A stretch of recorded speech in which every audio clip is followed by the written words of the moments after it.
I was with Derek for nearly 3 years. We crossed paths through shared friends at a music festival and hit it off right away. In October, we marked my birthday at my favorite bistro. Derek surprised me with a stunning necklace I'd casually admired months before. His thoughtfulness in recalling such a small detail warmed my heart. That evening, he hinted at wanting to move our relationship forward soon. November arrived, and we spent Thanksgiving with his family. His mom pulled me aside to express how thrilled she was that Derek had found someone who complimented him so well. His brother, Ethan, dropped a hint that Derek had been inquiring about family heirlooms lately. With a knowing glance my way, I tried not to get my hopes up too much. But anticipation grew. December was hectic with holiday gatherings and work deadlines for both of us. Derek seemed tense at times but would occasionally become inexplicably joyful and secretive. When I asked what was behind his grin, he'd say he was just daydreaming about our future. I figured he was planning something special for the holidays, a Christmas party. Derek introduced me to his coworkers with pride, keeping me close all night. His colleague mentioned how Derek constantly talked about me at work. All signs pointed to a man deeply in love, possibly gearing up for a big commitment. January brought a small spat about a last-minute weekend trip with his old college buddies that he forgot to tell me about. I was upset about our scrapped plans, but understood the value of friendships. He apologized earnestly and vowed to make it right. After that weekend, Derek was especially attentive. He proposed a Valentine's Day dinner at La Rosa, a high-end restaurant downtown that required bookings months in advance. Somehow, he'd secured a spot. He asked me to wear the blue dress he adored, saying he wanted the night to be unforgettable. I was moved by his effort to create a romantic evening. 2 days before Valentine's Day, Derek texted about a surprise he'd been working on. My friends wondered if it might be a proposal, though I tried to keep my expectations in check. Still, everything seemed to point that way. The upscale restaurant, his recent secrecy, the hints from his family. Valentine's Day came. Derek suggested meeting at the restaurant instead of driving together, citing a possible late work meeting but insisting we keep our reservation. I agreed, excited yet nervous about what the night might hold. I arrived at La Rosa 15 minutes early. The host escorted me to a prominent table in the center, surrounded by other couples. Derek arrived promptly, ordering wine right away, seeming both jittery and thrilled. Dinner was perfect, our conversation flowing easily as we reminisced about our time together and shared future aspirations. After the main course, Derek grew noticeably anxious, subtly checking his pocket. A nearby couple's engagement sparked applause across the restaurant. Derek watched with an odd focus, then took a deep breath. My heart raced. When dessert was served, Derek stood abruptly. "Everyone," he declared loudly, "I have something to say." He knelt beside me. The room fell silent. Phones emerged to capture what everyone assumed was a proposal. The staff paused, smiling in anticipation. A whisper nearby, "He's proposing." Derek took my hand. Looking into my eyes, he said clearly, "I'm tired of pretending you're worth my love. You're pathetic." The restaurant went deathly quiet. Derek stood and continued, "I've wasted 3 years trying to change you. I'm finished." He grabbed his jacket and left. A server approached with our $374 bill. Stunned, I left the restaurant, unable to comprehend what had happened. At home, I found Derek had cleared his belongings from our shared apartment. He asked me to wear the blue dress he adored, saying he wanted the night to be unforgettable. I was moved by his effort to create a romantic evening. 2 days before Valentine's Day, Derek texted about a surprise he'd been working on. My friends wondered if it might be a proposal, though I tried to keep my expectations in check. Still, everything seemed to point that way. The upscale restaurant, his recent secrecy, the hints from his family. Valentine's Day came. Derek suggested meeting at the restaurant instead of driving together, citing a possible late work meeting but insisting we keep our reservation. I agreed, excited yet nervous about what the night might hold. I arrived at La Rosa 15 minutes early. The host escorted me to a prominent table in the center, surrounded by other couples. Derek arrived promptly, ordering wine right away, seeming both jittery and thrilled. Dinner was perfect, our conversation flowing easily as we reminisced about our time together and shared future aspirations. After the main course, Derek grew noticeably anxious, subtly checking his pocket. A nearby couple's engagement sparked applause across the restaurant. Derek watched with an odd focus, then took a deep breath. My heart raced. When dessert was served, Derek stood abruptly. "Everyone," he declared loudly, "I have something to say." He knelt beside me. The room fell silent. Phones emerged to capture what everyone assumed was a proposal. The staff paused, smiling in anticipation. A whisper nearby, "He's proposing." Derek took my hand. Looking into my eyes, he said clearly, "I'm tired of pretending you're worth my love. You're pathetic." The restaurant went deathly quiet. Derek stood and continued, "I've wasted 3 years trying to change you. I'm finished." He grabbed his jacket and left. A server approached with our $374 bill. Stunned, I left the restaurant, unable to comprehend what had happened. At home, I found Derek had cleared his belongings from our shared apartment. My calls went straight to voicemail. His social media showed he'd blocked me everywhere. 2 days later, Ethan told me Derek had been seeing someone named Lisa for months. The Valentine surprise was a planned, dramatic exit. Ethan was appalled by his brother's cruelty, saying he never thought Derek capable of such a thing. Within days, videos of my public humiliation surfaced online. Derek had arranged for someone to record it, ensuring maximum exposure. In his social circles, he spun a tale that I was controlling and manipulative, justifying his public stunt as deserved payback. But Derek thinks I'm broken, that I'll retreat in shame forever. He doesn't know what's coming. I have a plan to make him regret the day he chose to shatter my heart publicly. First update, I didn't expect this story to explode like it did. Thousands of comments, my inbox is overwhelmed, and my stories apparently spread across platforms. So many of you asked for updates, and honestly, writing this is helping me cope. The past few weeks have been unbearable, but I'm starting to see things clearly, and it's fueling my anger. After that horrific night, I walked home in a fog, still in the blue dress I'd bought for the occasion. My phone was flooded with texts from friends who'd seen the videos. I turned it off, unable to handle it. At our apartment, Derek's things were gone. That's when it sank in. This wasn't a spur-of-the-moment cruelty. He'd orchestrated it, knowing I'd be too devastated to come home right away, giving him time to move out unnoticed, sat on the kitchen floor until 2 a.m., staring blankly. When I checked my phone, there were hundreds of messages. One video had gone viral. Even my boss texted, asking if I needed time off. My sister, Claire, showed up with wine and cookies. I was still numb, but something felt off. Derek didn't have much savings. How could he afford to move out so fast? Where was he even staying? 3 days after Valentine's Day, my dad called, sounding strange, asking if Derek and I had financial issues.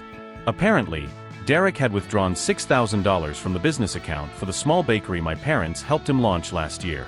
That's when the real shock hit. I hadn't mentioned before, but my parents adored Derek. They're not rich but comfortable.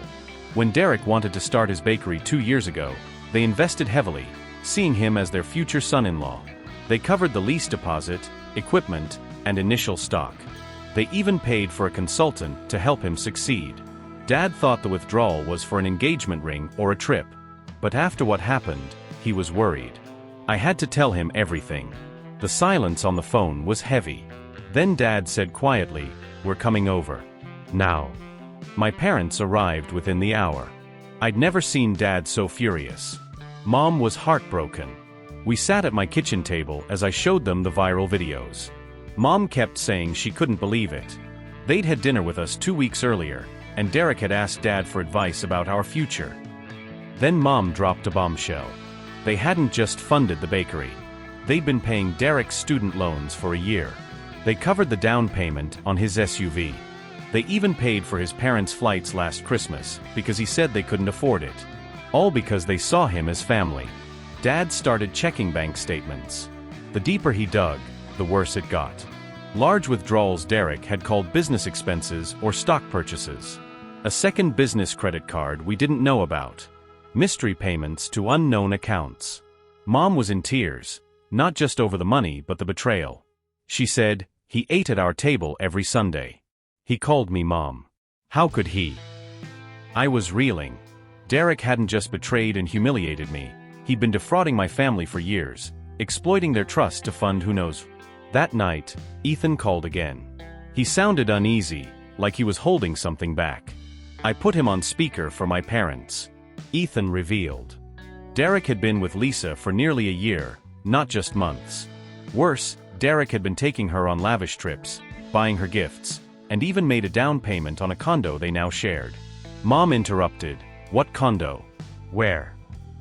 Ethan gave the address, a pricey downtown development where units started at $450,000. Dades face paled. We helped with that down payment. He said it was for expanding the bakery. That night, after my parents left, I scrolled through old photos on my phone. Expensive gifts Derek gave me, a designer bag last Christmas, the necklace for my birthday, comped weekend getaways. All funded by my parents' money. The next morning, Dad called. He'd been up all night reviewing records.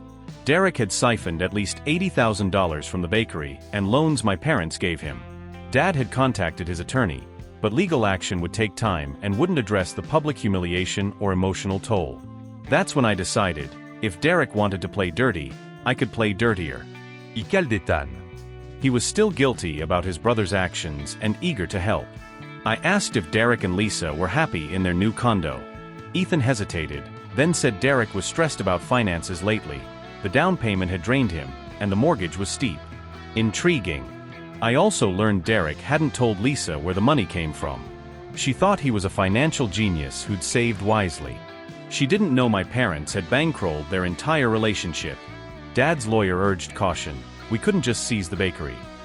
There were legal steps, but we could start auditing the business, freezing accounts, and documenting the fraud. Meanwhile, I was hatching my own plan. Derek texted me a week after Valentine's Day. Need to grab some documents from the apartment. When can I come by? I waited 2 days to reply. Saturday, 2 p.m. Don't be late. I spent those days preparing. I invited my parents over and set up a small camera in the living room, hidden in a bookcase, legal. In my state, since it's my home and I'd be present. Saturday arrived. Derek knocked at exactly 2 p.m. When I opened the door, his smug look faded when he saw me composed and calm. But he was truly shaken when he spotted my parents on the couch. He tried to back out. I'll come back later, he stammered. But Dad was already up, blocking the door. Derek had no choice but to enter. The air was thick with tension. Derek stood awkwardly, glancing between us. Mom couldn't meet his eyes. Dad was eerily calm. I spoke first. So Derek, find what you wanted at La Rosa? He had the gall to look irritated. Look, I know you're upset, but a clean break was best. Our relationship wasn't working. Mom cut in. Was our relationship working, Derek? All those Sunday dinners? All those I'm so grateful talks? Derek paled.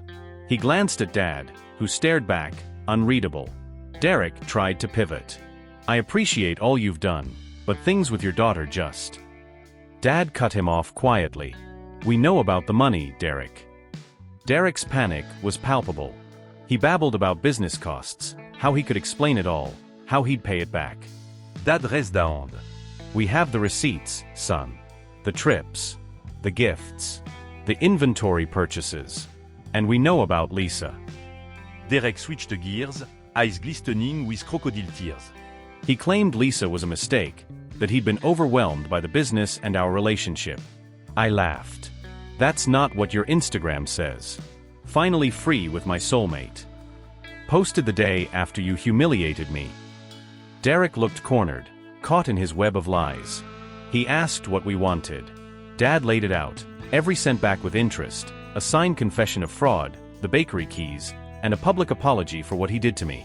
Derek sneered. Or what? Dad's smile was cold. Or we press charges for fraud, embezzlement, and misappropriation. With our evidence, you're facing felonies. Good luck keeping your condo or any job with a criminal record. Derek called it a bluff, saying we. He was a nervous wreck, constantly checking his phone. Derek had been texting all day, suspicious about why their parents insisted on this dinner. Ethan showed me the messages. Derek asking if Ethan had said anything dumb to their parents. The nerve of this guy. The plan was for me to wait nearby until Ethan signaled me to join.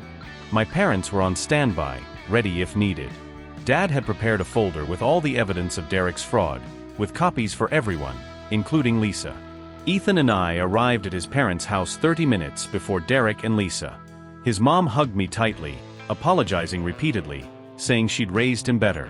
His dad sat silently in his armchair, looking broken. They'd seen the financial records Ethan shared earlier that week. Learning their son was not just a cheater, but a thief was crushing them. Ethan's mom had cooked an elaborate meal, all Derek's favorites. When I asked why, she said softly it might be the last meal she'd make for him for a while. That hit hard. I hadn't fully realized how this would devastate Derek's family too. I waited in Ethan's old bedroom, hearing Derek and Lisa arrive through the open door. Derek sounded irritated about the sudden dinner, while Lisa tried to be polite and upbeat. The first 20 minutes were normal, small talk over drinks. Ethan had hidden his phone under a napkin to let me hear everything. Derek bragged about the bakery's success, even mentioning plans for a second location. Then Ethan's dad cleared his throat, saying they needed to address something serious before dinner. Derek got defensive, asking why everyone was acting strange. Ethan texted me, now. Mayat punded I woke downstairs. When I entered the dining room, Derek's face, pure shock, then panic, then fury.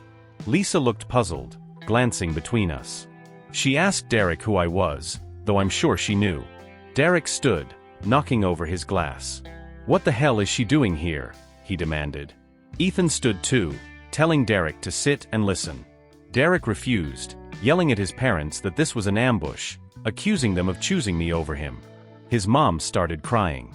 His dad slammed the table, ordering Derek to sit and be quiet, something I'd never heard him do. Everyone froze. In the silence, I placed the folders on the table, one for each person, including Lisa.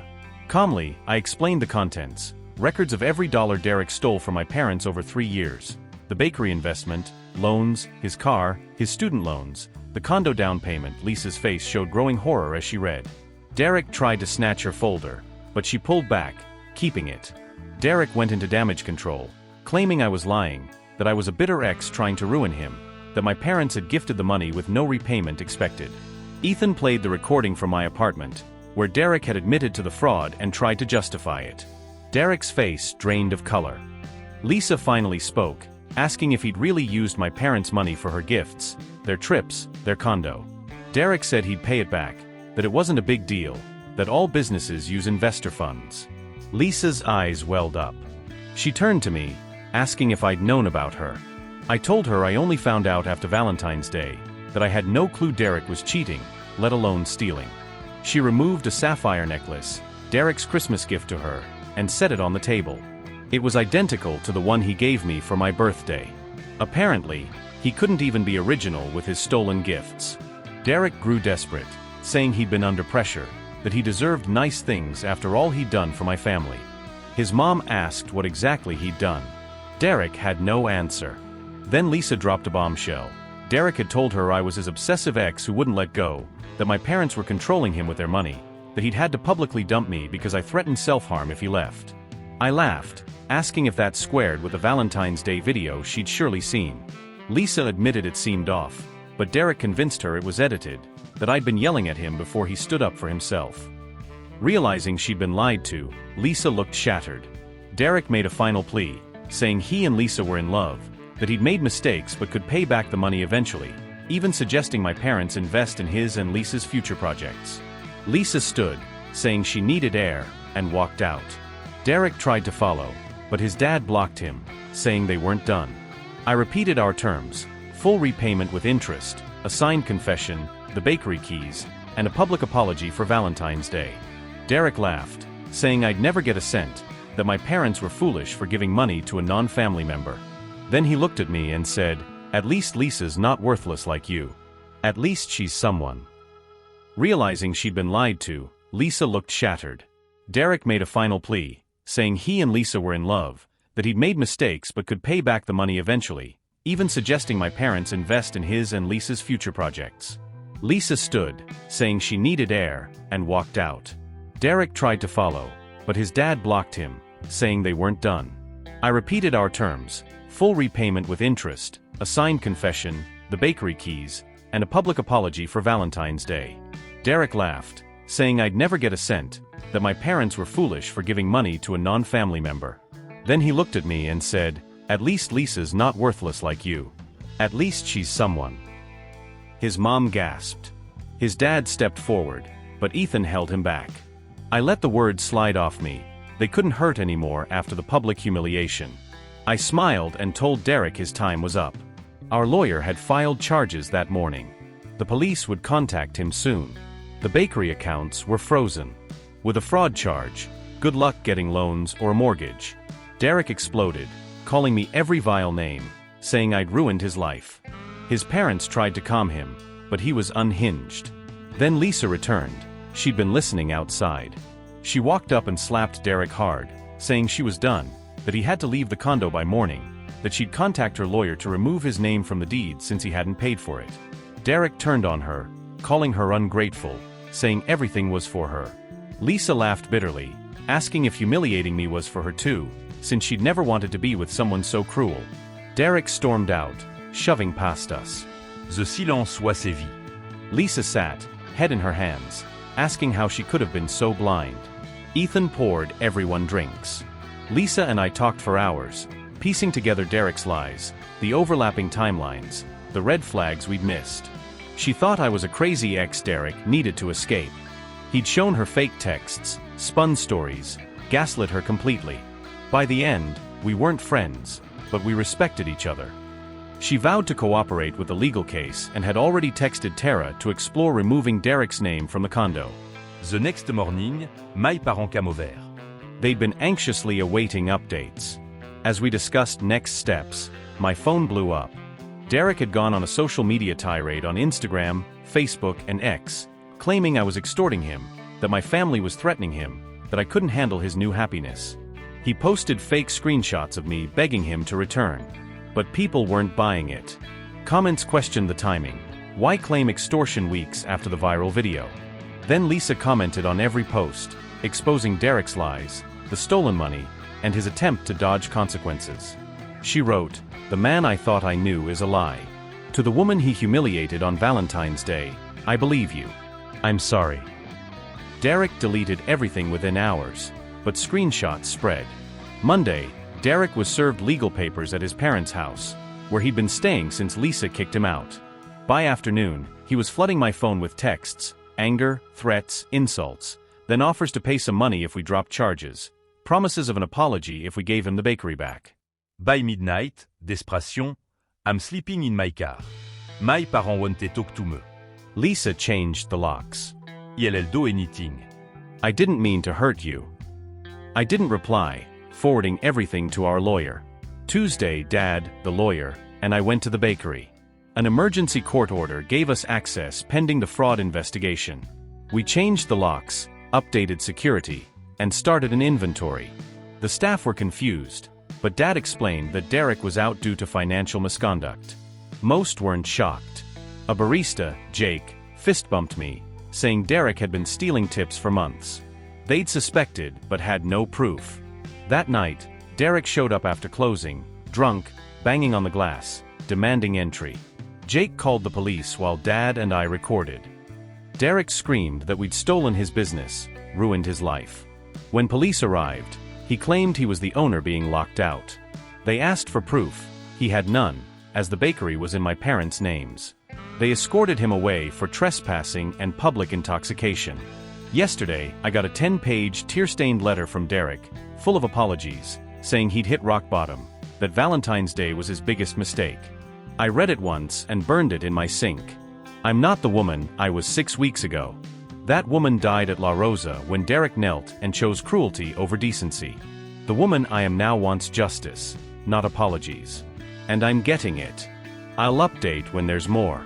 Thanks, Reddit, for the support.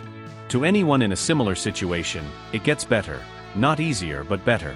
Final update, I never thought I'd become a Reddit revenge legend, but here we are. My inbox is flooded, and someone made a TikTok series about my story. It's been 4 months since Derek obliterated our relationship in the most public, humiliating way. 4 months since he left La Rosa thinking he'd crushed me, promised a final update when it was resolved, so here's the last chapter. Grab a drink, this is long. Derek's desperate texts and calls continued for weeks. They swung from threats, "You'll pay for this," to self-pity, "I'm sleeping in my car, I've lost everything," to fake remorse, "We can fix this, I messed up." Our lawyer advised no direct contact, only legal communication. We got a restraining order after Derek showed up drunk at the bakery for the third time. The judge granted it immediately given his harassment and our evidence. 4 days later, Derek violated it. Jake called me in a panic. Derek was outside the bakery at 5 a.m., disheveled, screaming about his stolen business. Jake had called the police. By the time I arrived, Derek was in a patrol car. Body cam footage later showed him claiming we were the frauds. When asked for ownership proof, he had nothing. Then he tried to force his way in, adding resisting arrest to the restraining order violation. He spent 3 days in jail before his parents bailed him out. Ethan said their mom nearly didn't, she was so ashamed. But she couldn't abandon her son. His bail conditions were strict: no contact with us, mandatory therapy, and court check-ins. Lisa contacted me, subpoenaed for the fraud case and wanting clarity. We met for coffee, not at the bakery. She looked drained, saying Derek was harassing her too, showing up at her job, emailing from new accounts. She'd filed her own restraining order. 2 weeks later, Derek's lawyer reached out with a plea deal: guilty to lesser charges for a payment plan, not full restitution. We debated. The lawyer said our case was strong, but trials are uncertain and slow. A deal would ensure justice and closure. We agreed with conditions. Derek would plead guilty to felony embezzlement and fraud, make monthly payments, relinquish the bakery, and publicly apologize for Valentine's Day. His lawyer resisted the apology, saying it wasn't fraud-related. I insisted, I'd rather go to trial than let Derek dodge accountability for humiliating me. My parents supported me fully. After days of back and forth, Derek agreed to everything: guilty plea, payments, bakery handover, and a public apology statement. On his court day, I was a wreck, worried the judge might reject the deal or Derek might back out. Claire came with me for support. My parents and their lawyer were there. Derek arrived with his parents, who sat apart, their family rift clear. Ethan stayed away, texting that he couldn't watch his brother plead guilty, though he knew Derek deserved it. The judge reviewed the plea, asking Derek if he understood he was admitting to felonies, creating a permanent record, and doing so willingly. Derek's yes was so soft the judge made him repeat it. When asked to explain his actions, Derek downplayed it as financial misunderstandings. The judge demanded he admit to intentional fraud or face trial. Derek cracked, admitting he systematically stole from my parents, used their investment for personal expenses, and lied about costs to get more money. His voice shook with each confession. The judge accepted the plea. Sentencing: 3 years probation, monthly payments, 200 hours of community service, financial counseling, bakery relinquishment, and the public apology. It was over in under an hour. Derek was a convicted felon, his finance career and loan prospects ruined, his reputation in tatters. Outside, Derek's mom hugged me, looking exhausted, apologizing again. She and Derek's dad were still grappling with their son's actions. I felt for her, it wasn't her fault. The next day, Derek's lawyer sent the signed bakery transfer and apology statement. The transfer was clear: Derek gave up all claims, acknowledging my parents as owners. The apology was weak, lawyer drafted, with vague phrases like "regret my choices" and "acknowledge the pain caused." I rejected it, telling our lawyer to demand a genuine apology addressing Valentine's Day specifically, or we'd return to court. 3 days later, we got a new, handwritten statement, messy with scratches and smudges. It read, "On February 14th, I deliberately humiliated my name at La Rosa. I planned it to cause maximum pain and public shame. I said cruel, untrue things to hurt her. I did this while stealing from her family, who showed me only kindness. My actions were a moral failure. The story I told afterward was a lie. My name didn't deserve this. I'm deeply ashamed and sorry. It was raw, unpolished, and true. I approved it." Derek posted it on all his social media as agree.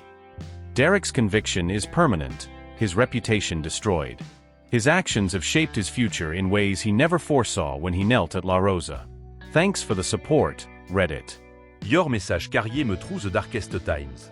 To anyone in a similar situation, it gets better, not instantly, but eventually.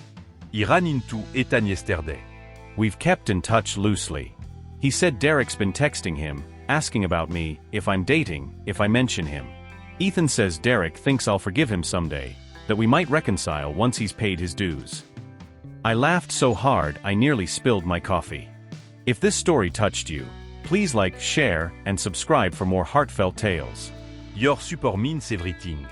Thank you for joining us on this journey.